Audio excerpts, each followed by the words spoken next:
What's going on, guys? I hope you are having a great week so far. Today is Wednesday, the 20th of October, and I wanted to put out a video on the wheel strategy and basically go over what my thought process is while I'm running the wheel, how I'm making the decisions that I'm making, and kind of basically just how I go about all the different options and evaluating my options to get the best return. So later in the video, I'll go over an example of the wheel that I've actually ran on SOFI stock, and I'll show you all the returns, all the premium that I've collected, and all the trades that I've made so far over the past 3 or 4 months. So that's a good thing. Stick around to the end to see all that. But I wanted to start off here with a graphic that I pulled off Reddit that kind of is funny and shows how the wheel strategy comes about and what your kind of decision-making process is. So the wheel strategy is really a good option for beginning options traders, because instead of taking losses in like spreads or some other types of options where you commit to either buying something or selling something, and you can basically immediately take a loss once that expires. In the wheel strategy, the worst thing that can happen to you is you're assigned shares or you're forced to sell your shares when you sell covered calls. So there's really no huge downside in that effect.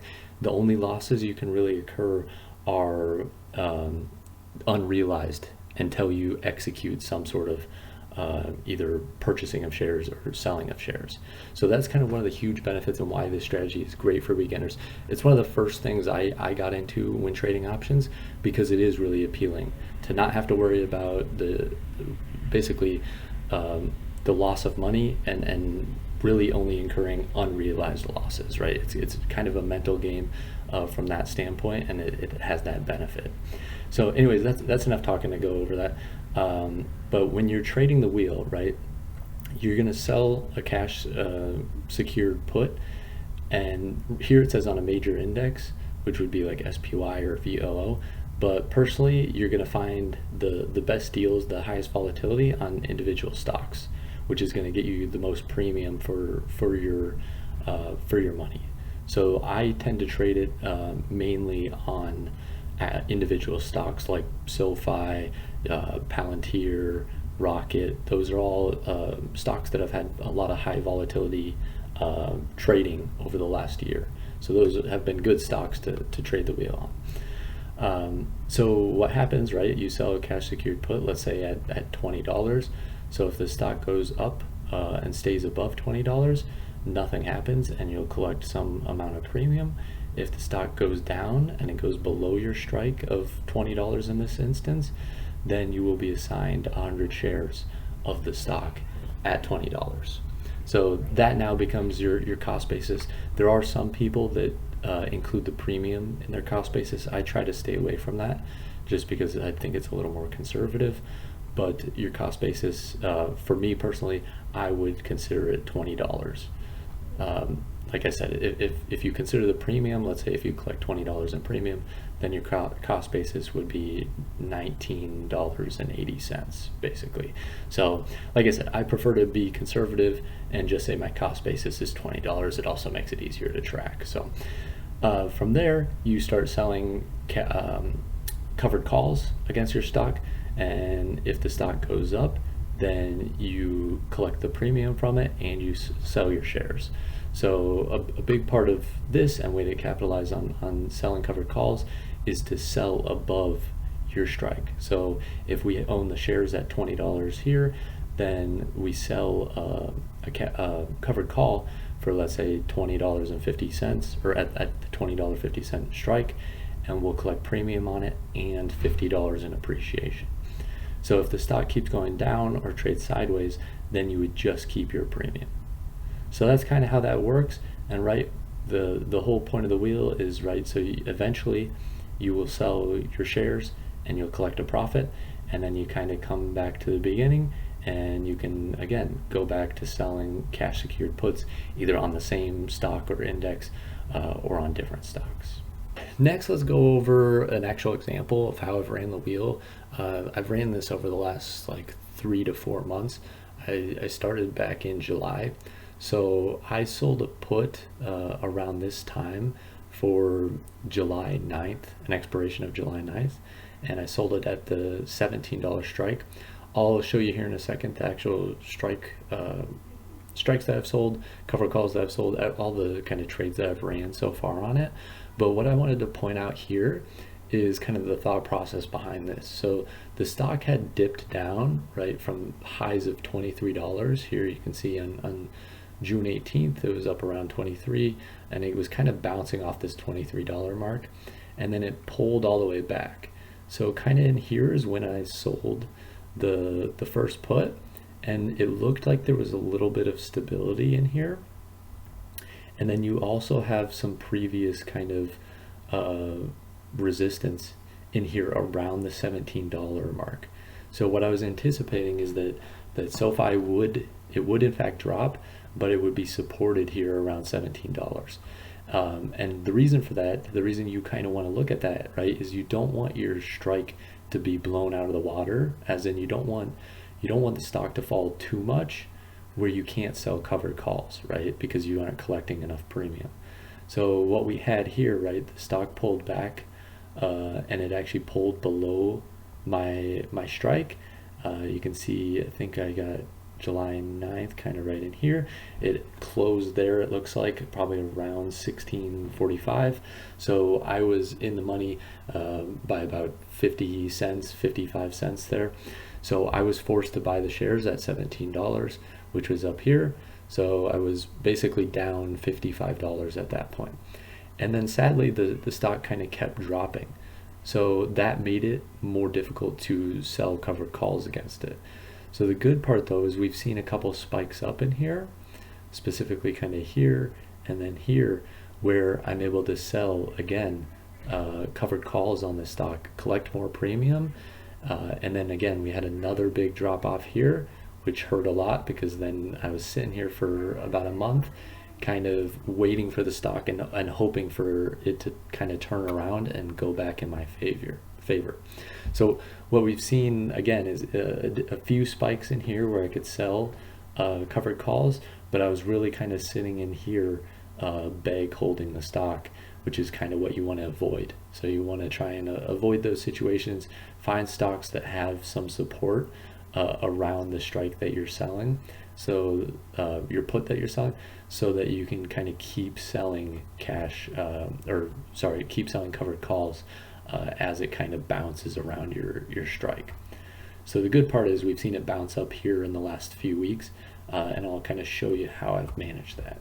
So let's jump over here real quick and go over the actual trades that I have. So here, like I said, you can see I had the expiration of the 9th of July, and I was able to collect $28.34.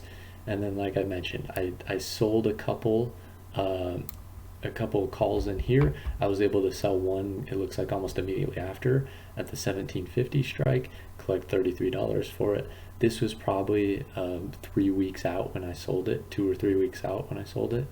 And then I ended up buying it back for $2. I like to close my trades ahead of time, especially if I think the stock is going to bounce, right? Because you don't want it to bounce and then not be able to capitalize on that bounce and sell for and collect more premium, basically.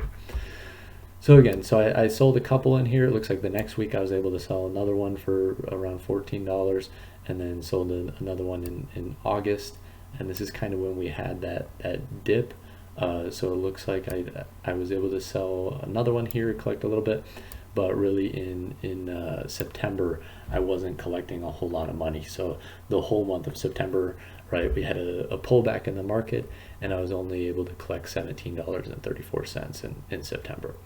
Luckily, like I said, the stock really turned around, and what we've done since then, just in the last few weeks, right, is we sold a call here. It wasn't exercised or wasn't nothing really happened with it. It expired worthless.